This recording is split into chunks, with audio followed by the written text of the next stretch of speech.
What is going on, guys? Welcome to your, let's see, sixth, I think, HTML tutorial. And in this tutorial, I'm going to start talking to you guys about something called pseudo classes.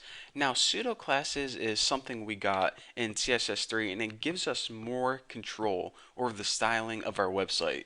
So let me go ahead and add something. Again, I cleared everything out in my main CSS, so we're pretty much working with this main blank template.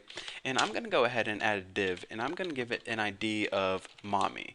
Now, I'm going to be giving it this ID name because I want to represent how this is a parent of all the things inside it, because I can't remember in my XHTML tutorials if I talked to you guys about parents and children, but basically whenever you have a tag, anything inside that tag is the child. For example, this paragraph is a child of this div, and this div likewise is a parent of this paragraph. So that's kind of the structure. Everything inside something else is a child of it. And you can also say it like this. This paragraph is a grandchild of this body.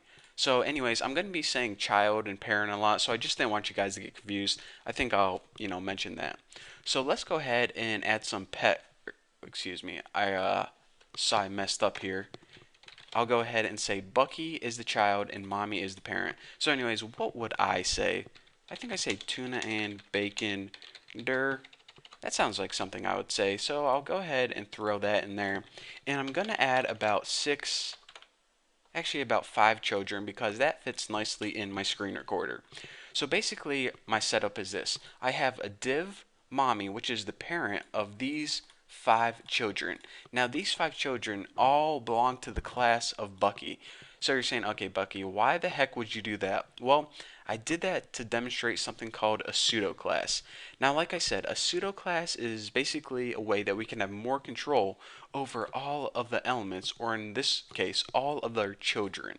So let's go ahead, and I'm going to show you guys an example of something called the nth child, which pretty much allows us to represent one of these children according to a number. So say p nth minus child, and yes, this is a minus or hyphen, however you want to say it. You can have something written like this. And what this would mean is any paragraph that is the third child, and we can go ahead and apply attribute to it, gets styled, I don't know, I'll just turn the font green or something. So what happens if we go ahead and save this and run in Chrome? We can see that any third child, that's a paragraph, gets styled with that green color. Pretty weird, huh? But it's kind of useful. And you're saying, okay, Bucky, let me look at this again.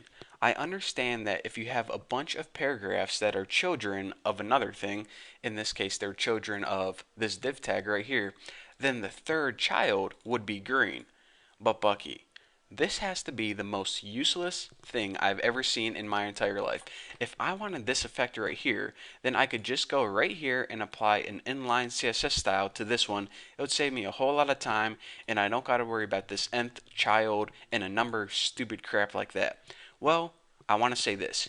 You are absolutely correct. And that's why this technique right here, using just one child singled out, it isn't the most commonly used technique. In other words, it's kind of useless.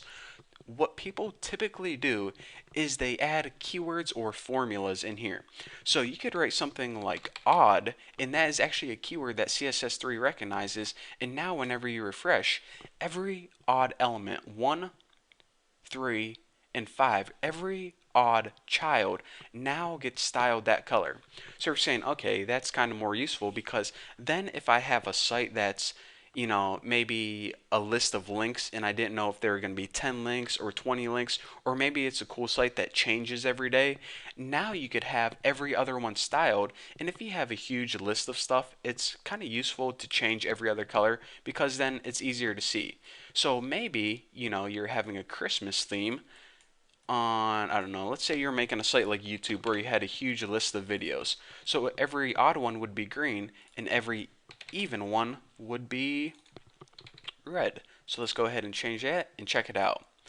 So every odd one is green, every even one is red. In Another way this comes in handy is if you have a huge table, like if you have an auction site like eBay or something, you could have every other row a different color, and it's going to make your items a whole lot easier to see. So not only with paragraphs, but you can also apply this to table rows, and it's going to make your life a whole lot easier. So again, that's what they more commonly use the nth child for instead of just singling out one element. And another thing I want to point out is you can also write formulas in here like 4n plus 1 or something, and you can use these complex formulas if you want to say only turn every 4 rows blue. Ooh, my voice crack right there. That's kind of embarrassing. Sorry, I'm just starting to go through puberty. A lot of changes in my life right now. But anyways, if you want to like change every fourth row, like 4, 8, 12, 16, blue, you can do that using these formulas as well. But we don't got time for formulas for this tutorial. I got to move on to the negation pseudo classes in the next tutorial. I got crap to do. I got puberty to go through. So anyways, thank you guys for watching. Don't forget to subscribe, and I'll see you guys in the next tutorial.